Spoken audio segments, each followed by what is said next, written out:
বিমস্টেককে একটি গতিশীল সংস্থা হিসেবে এগিয়ে নিয়ে যাওয়ার।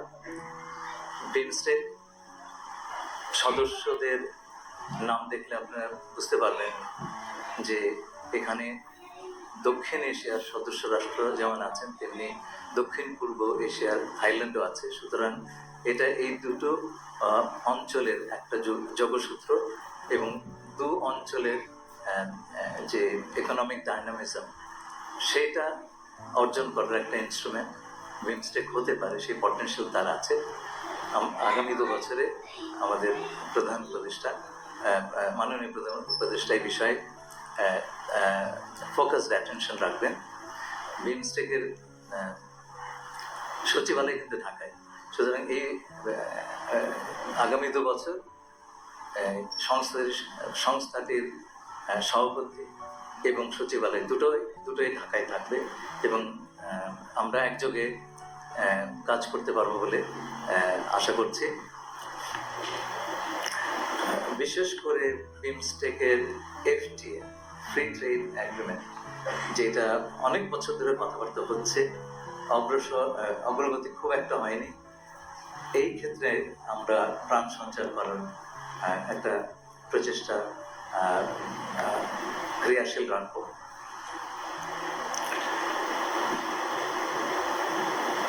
এই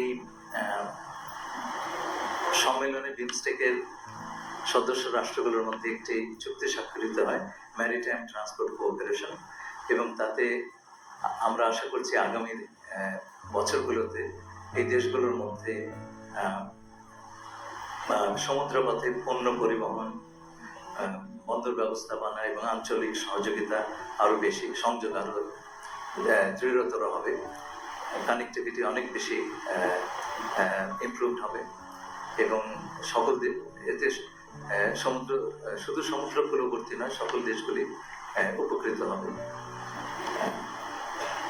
এটা হচ্ছে বিমস্টেকের। এর বাইরে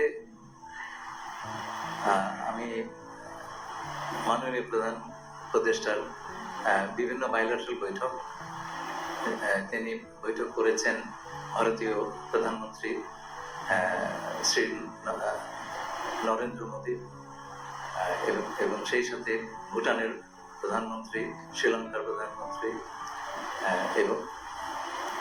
এবং থাইল্যান্ডের প্রধানমন্ত্রীর সঙ্গে তার দ্বিপাক্ষিক বৈঠক হয়েছে। বিমস্টেকের সভাপতি হিসাবে তিনি তার সাথে দেখা করেছেন মিয়ানমারের প্রধানমন্ত্রী এবং এসএসসির চেয়ারম্যান। এছাড়া এই বৈঠকের আগে পররাষ্ট্র সচিব এবং পররাষ্ট্র মন্ত্রী পর্যায়ে আমাদের পররাষ্ট্র সচিব মিস্টার জসিমউদ্দিন এবং পররাষ্ট্র উপদেষ্টা মিস্টার তৌহিদ হোসেন তাদের কাউন্টার পার্টদের সঙ্গে বৈঠক করেছেন।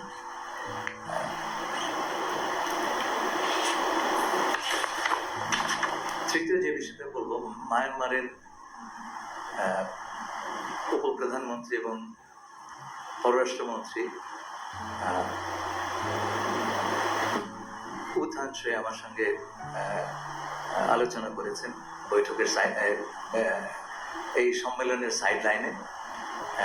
একটা বড় অগ্রগতি হয়েছে, সেটা আমরা 2018 থেকে 20 সালে 6টি কিস্তিতে তাদের কাছে যে 8 লক্ষ রোহিঙ্গাদের লিস্ট দিয়েছিলাম, সেই তালিকা থেকে তারা জানালেন 2,50,000 রোহিঙ্গার তারা রিভিউ করেছেন এবং তার মধ্যে তারা 1,80,000 রোহিঙ্গাকে আইডেন্টিফাই করেছেন যে যারা মিয়ানমার থেকে এসেছে, আর বাকি 70,000-এর ছবি এবং নাম নিয়ে কিছু কনফিউশন আছে, সেটা দূরীকরণের জন্য আমরা দুপক্ষই আলোচনা চালিয়ে যাব।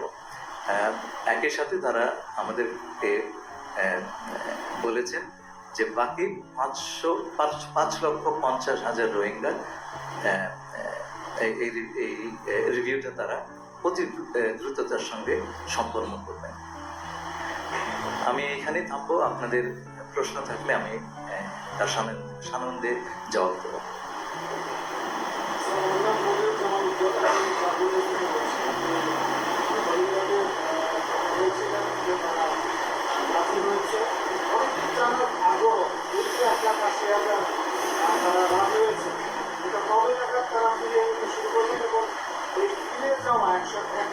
2000 কি বলে কতদিন সময় লাগতে পারে এই ধরনের কোনো ধারণা দেশবাসীকে আপনি দিতে পারেন?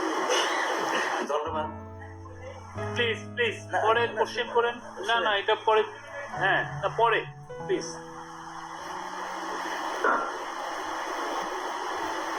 এই যে 1,80,000 যাদেরকে ক্লিয়ার করা হয়েছে তার তো কালকেই চলে যাচ্ছে।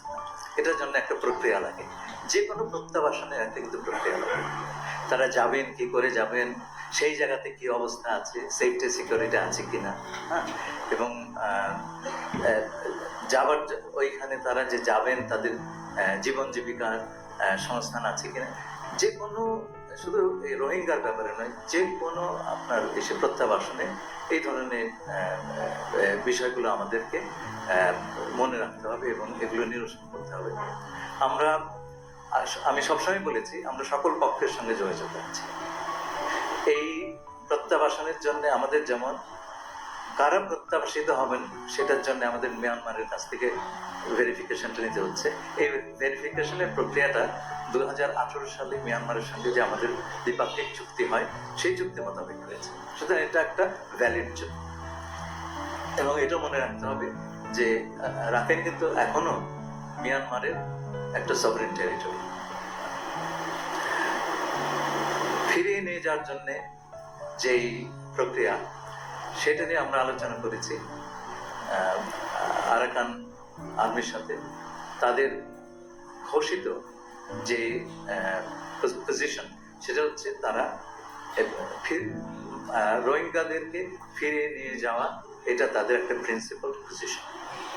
তারা এটা প্রকাশ্যে সেপ্টেম্বরে বলেছেন এই গত বছরে। আমাদের সঙ্গে আলাপ আলোচনার সময় তারা এটা পুনর্ব্যক্ত করেছেন দায়িত্বহীনভাবে। সে কারণে আমরা মনে করি যে এই যে 1,80,000 আমরা এদেরকে মায়ানমারে ফিরিয়ে দেওয়ার বন্দোবস্ত করতে পারবো সময় থাকবে।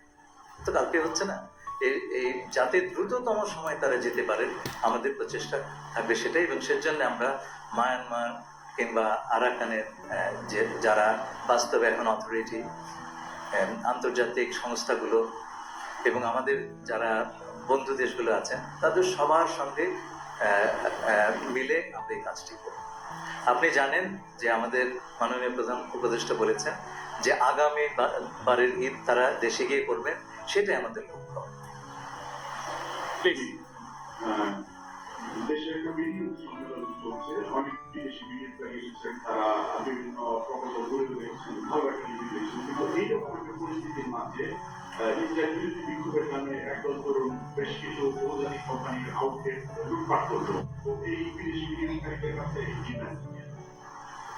দেখুন, আমরা একটা জিনিস লক্ষ্য করেছি, আমরা যখন একটা ভালো কাজ করতে গেছি নানান রকম হঠাৎ করে অকস্মাৎ কিছু কিছু সমস্যার উদ্ভব হয়েছে এবং এটা আমাদের ভালো কাজগুলো ডিরেল করার একটা প্রচেষ্টা হিসেবে আমাদের এখন ধারণা হচ্ছে, কারণ এটা একটা প্যাটার্ন দাঁড়িয়ে গেছে।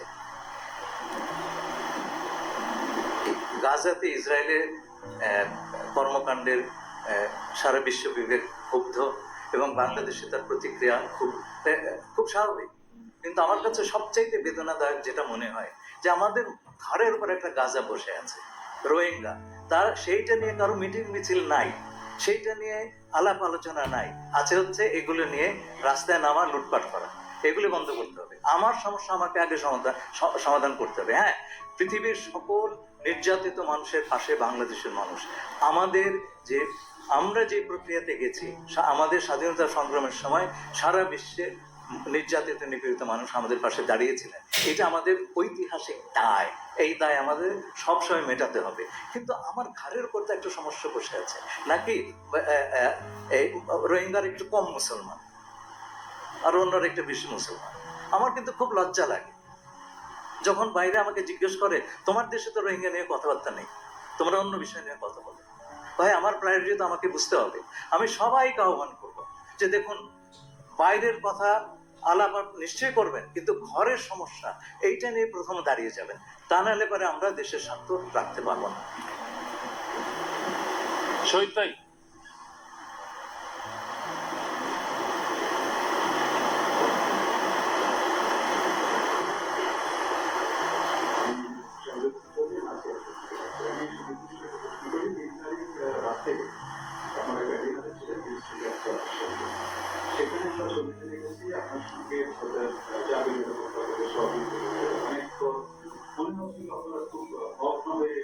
কথা বলতে।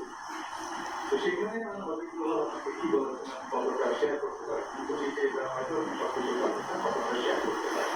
তারা আসলে কি ধন্যবাদ। তার দিন দুই আগে আমেরিকার ডেপুটি ন্যাশনাল সিকিউরিটি অ্যাডভাইজারের সঙ্গে আমার আলাপ হয়, উনি ফোন করেছিলেন। সেখানে আমার নানান বিষয়ে আলাপ হয়েছে। অ্যালেক্স ওয়াং কিন্তু চাকরিতে আছেন, কেউ কেউ বলেন উনি নাকি চাকরি চলে গেছে। আমি কার সঙ্গে আলাপ করেছি? অ্যালেক্স ওয়াংয়ের সঙ্গে আমি আলাপ করেছি। তিনি চাকরিতে আছেন, তিনি ডেপুটি ন্যাশনাল সিকিউরিটি অ্যাডভাইজার এবং হোয়াইট হাউসে বসেন। দেখুন, মিস্টার দোভালের সঙ্গে আমার বেশ অনেকক্ষণ আলাপ হয়েছে, ঘড়ি ধরে তো আলাপ করিনি, এবং আমরা আলাপে মগ্নই ছিলাম। আমি সব জানাবো আমার স্মৃতি কথায়।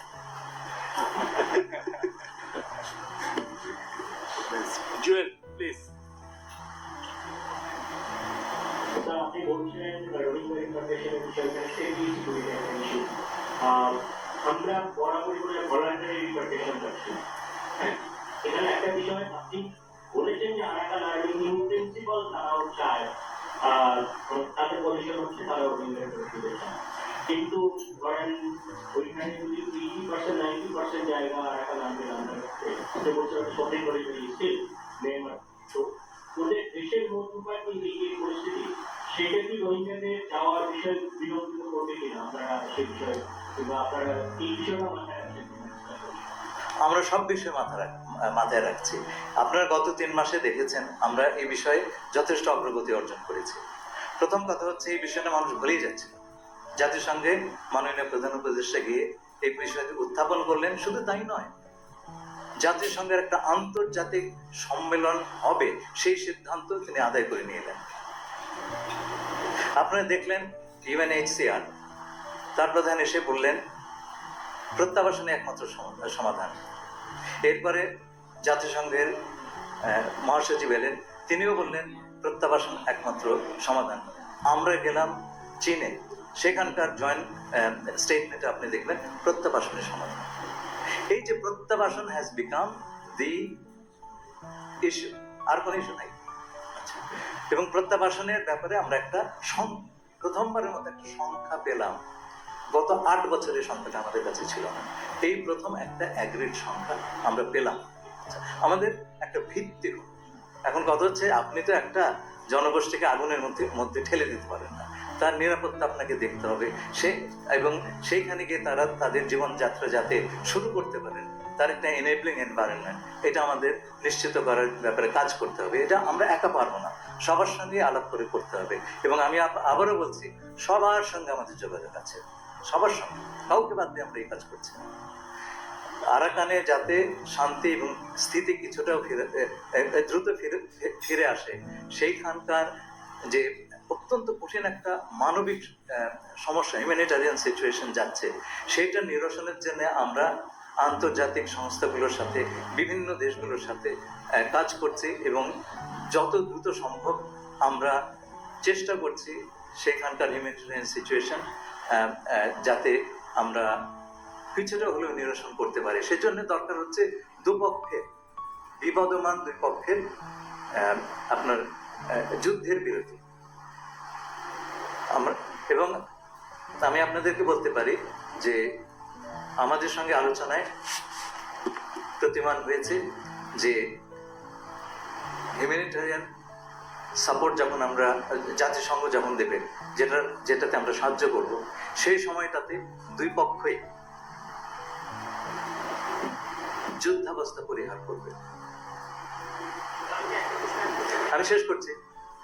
এবং তার থেকে একটা স্থিতির সূচনা হবে বলে আমরা আশা করছি। সেই মুহূর্তটার জন্য আমাদের অপেক্ষা করতে হবে, খুব বেশি দেরি নেই সেটা।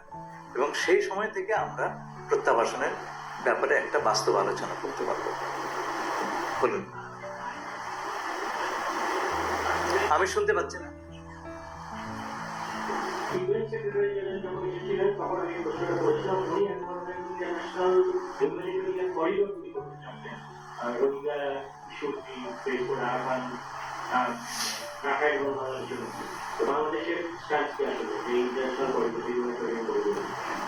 করিডোর কথাটা উনি বলেননি, চ্যানেল বলেছেন। করিডোর কথাটার একটা আইনগত মানে আছে, উনি এটা অ্যাভয়েড করেছেন। আমাদের সঙ্গে কথাবার্তা বলে উনি করেছেন। আমি যখন তার সঙ্গে 7ই ফেব্রুয়ারি দেখা করতে গেলাম, আমি আমাদের পরিকল্পনাটা, যেটা আমরা আরাকান আর্মি বলুন এবং আন্তর্জাতিক সংস্থা বলুন, সবার সঙ্গে আলোচনা করেই আমরা এবং মায়ানমার সরকারের সঙ্গে আলাপ করেই আমি সেক্রেটারি জেনারেলের কাছে গিয়েছি এবং তাকে আমরা বলেছি যে রাখাইনের যে মানবিক সমস্যা, যে সংকট, সেইটে মোকাবেলার জন্যে আন্তর্জাতিক সাহায্যের বিকল্প নাই এবং সেই কাজটি জাতিসংঘ তত্ত্বাবধানেই হবে। বাংলাদেশ হচ্ছে একমাত্র কন্ডুইট বা চ্যানেল যার মাধ্যমে এটা করা সম্ভব, কারণ রাখাইনের উপকূল এখনো টার্নাডোর দখলে এবং অন্যান্য জায়গা দিয়ে সহজে রিলিফ পৌঁছানো সম্ভব নয়। আমরা তাতে এই কাজটি এই জনগোষ্ঠীর জন্য করতে চাচ্ছি এই কারণে, আবারও বলছি, সকল মানুষই কিন্তু মানুষ। রাখাইনরা নির্যাতিত হয়েছে, গভীর পরিতাপের বিষয়। তেমনি আরাকানিরা, রাখাইন সম্প্রদায় এখন অনেকেই না খেয়ে আছে, ওষুধপত্র পাচ্ছেন। এই যুদ্ধে তাদের ব্যাপক ক্ষয় হয়েছে। এই দুটোই হচ্ছে দুটো সম্প্রদায়ের ব্যাপক ক্ষতি হয়েছে এই যুদ্ধে। তাদেরকে দুই পক্ষকে সমর্থন দেওয়া, তাদের যতটুকু সম্ভব সাহায্য দেয়, এটা আমাদের কিন্তু একটা দায়িত্ব। শুধু আমাদের নয়, আন্তর্জাতিক সম্প্রদায়েরও দায়িত্ব। এই হয়েছে। আমি আগামী দিনগুলোতে এইটুকু আপনাদের বলতে পারি, আমাদের চেষ্টার কোনো কমতি থাকবে না, কোনো ঘাটতি থাকবে না। আমরা চেষ্টা করব যাতে মানবিক সাহায্য প্রদান প্রক্রিয়াতে আরাকানে একটা স্থিতির অবস্থা আসে, শান্তির অবস্থা আসে এবং সেইখান থেকে আরাকান তার নবসূচনা করতে পারে। সেটাই হচ্ছে রোহিঙ্গাদের প্রত্যাবর্তনের একটা বড় আপনার শর্ত বলবো না, এটা খুব প্রয়োজনীয় একটা বিষয়। তাদেরকে আমরা একটা ইনসিকিউর অবস্থায় ঠেলে দিতে পারি না। বলুন। আপনার